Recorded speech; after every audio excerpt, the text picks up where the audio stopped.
Le nouvel ennemi de l'abeille, c'est lui, Vespa velutina. Le frelon asiatique attend sa proie à la sortie de la ruche. Il la décapite en vol et rapporte chez lui le thorax riche en protéines pour nourrir ses larves.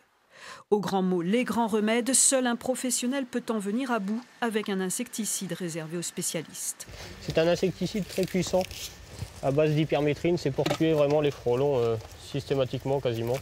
Donc c'est un effet choc et un effet rémanent aussi dans le temps. Après Montdidier, Pont-de-Metz et Quimplage, c'est en plein centre-ville d'Amiens qu'un nid de frelons a été signalé.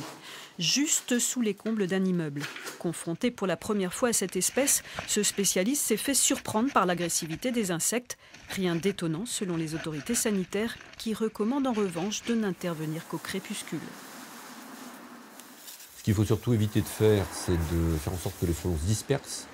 Donc il ne faut pas détruire le nid de jour et il ne faut pas détruire le nid par des moyens violents comme tirer dessus, parce que les frelons vont se disperser ou les frelons qui ne sont pas présents dans le nid vont revenir, vont avoir tendance à être agressifs et c'est pas ce qu'on souhaite.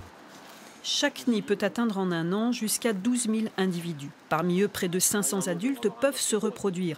Résultat, à l'automne, la chasse aux nids est ouverte et les apiculteurs protègent leurs ruches comme ils peuvent. C'est une bouteille toute simple avec un goulot qui, quand le frelon asiatique passe en dessous, est attiré par cet appât, la bière mélangée avec un sirop sucré, couleur rouge en priorité. Surtout. Seule certitude à ce jour, le frelon asiatique ne pourra plus être éradiqué en France. Pour les abeilles, c'est un ennemi de plus qui menace leur colonie.